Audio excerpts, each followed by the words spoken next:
Welcome to the summary of How to Fix Meetings by Graham Allcott and Hayley Watts. If you are a non-English speaker, for better understanding, you can check the subtitles in English, Hindi, Filipino, German, Spanish and Arabic up here if you're using your mobile phone, or down here on the settings if you're using your laptop. Now let us begin the summary. The average worker spends almost 23 whole days in a meeting in a year. Majority of these meetings are poorly timed, badly run, or both. We can all joke about how painful, demotivating and unproductive these meetings are. But that pain has real consequences for teams and organizations. Every minute that is spent in a wasteful meeting eats into a solo work that is essential for creativity and efficiency. Chopped up schedules with meetings interrupt the deep thinking and delay the project progress. And dysfunctional meeting behaviors are associated with lower level of innovation and employment stability. On top of that, online meetings just made the problem even worse. We have to continuously communicate with each other and virtually meet with our team to ensure that everyone is on the same page and everyone is working on the project. But if the meetings keep happening in the same unproductive manner, it can cost you as an individual or your team the time, attention, energy, creativity and efficiency. If you want to save all of these valuable resources and conduct a productive meeting, or if you are someone who is assigned to conduct, organize and facilitate the meeting for the first time, make sure that you watch this video until the very end. Because today I'm going to share with you the core message of a recently published book, How to Fix Meetings, so you can still learn the practical techniques on how to conduct productive meetings without reading the whole book. The main idea of the book is the author's 40-20-40 rule. Before jumping into the 40-20-40 rule, let us run through a typical meeting. Imagine we are working together and we are planning to conduct a weekly meeting with our team. We decide the date and time for the meeting, and I am assigned to organize and facilitate it. To look more professional, I write some main ideas of the meeting as the agenda, create the online platform link and share the agenda with the link with the group. The chances are rare that anyone thoroughly reads the agenda.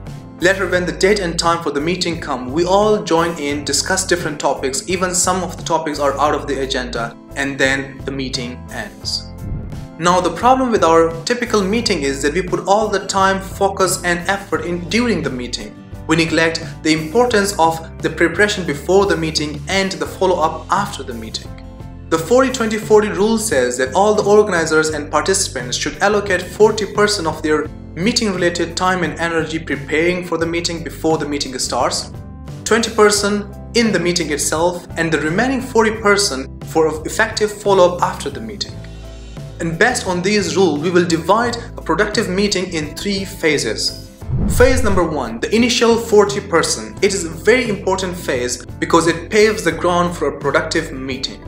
Step number 1. The main focus of this phase is to define the purpose of the meeting. The purpose statement of a meeting is a 1-sentence or 2-sentence statement that explains what the meeting should achieve. For example, the purpose statement for our imaginative meeting could be something like this. By the end of this meeting, everyone will be updated on each other's task progress. We will have listed the challenges of this week and we will have decided on the key priorities that we need to focus for the next week. Step number 2, inviting the right people to the meeting. Inviting the wrong people to the meeting doesn't only waste your time, it makes the meeting unproductive. Now, based on your purpose statement that you just created earlier, choose the right people for the meeting. While choosing people for the meeting, keep this question in mind: how this person is going to contribute in the achievement of purpose statement. If he/she can't really contribute, then perhaps he/she is not the right person for the meeting. You may have a brilliant purpose statement, but having wrong people in the meeting, you will not be able to achieve that purpose statement. Step number 3, create an agenda from the purpose statement. Simply take the main idea from the purpose statement and write them as an agenda. Allocate time and the right person responsible for that topic. There are 2 approaches to create your agenda. First is to draft your agenda as a story, with a beginning, middle and an end. In the beginning, discuss the issues in hand. In the middle, find the solutions for those issues. In the end, focus on the next steps. The other approach is to design your agenda around questions such as what, when, how, where and who, and in the meeting try to find the answers for these questions. Step number 4. Send the purpose statement, agenda, and the platform link if the meeting is happening online to the selected people that you chose earlier, and let them know how can they contribute in achieving the goal of the meeting. Hold on, the first phase is not finished yet. There are 2 more steps before you start the meeting. Step number 5. Assign the right people for facilitator, timekeeper, and minute maker. For facilitator, whoever you select must understand the purpose of the meeting and have good listening and facilitation skills. If you have these skills, no one could do better for this role than you. Timekeeper manages the allocated time for each person and each topic to ensure that everyone gets a fair amount of time to speak and the meeting timely achieves its purpose statement. Anyone who has the courage to politely stop the participants in the middle if they are talking over their allocated time could do best for this role. In some cases, the facilitator could also be the timekeeper. The minute taker writes the summary of the meeting and the details of each attendee's contribution, and he also notes down the actions from the meeting. Choose someone who has fast typing and active listening skills. Once you identify the right people for these important roles, inform them in advance and make sure that they agree to take these positions during the meeting. Step number 6. In this step, you create protocols for your meeting. As traffic rules are essential for managing traffic on the street, in the same way, meeting protocols are essential for a manageable and productive meeting. It is especially important for online meetings as they can easily get chaotic. Protocols are the ground rules about equal participation, respect for others' opinions, active listening, following the person running the meeting, and specifically for online meetings, turning on their cameras for better engagement. Write your protocols and keep them ready for the next phase, which is the meeting itself. Phase number 2. Now is the time for the meeting, but before it begins, remember the 40-20-40 rule. During this phase, you have to only dedicate 20% of your attention. This phase doesn't have any steps involved as you have already prepared and organized everything in advance in phase 1. But there are certain points that you have to remember during the meeting.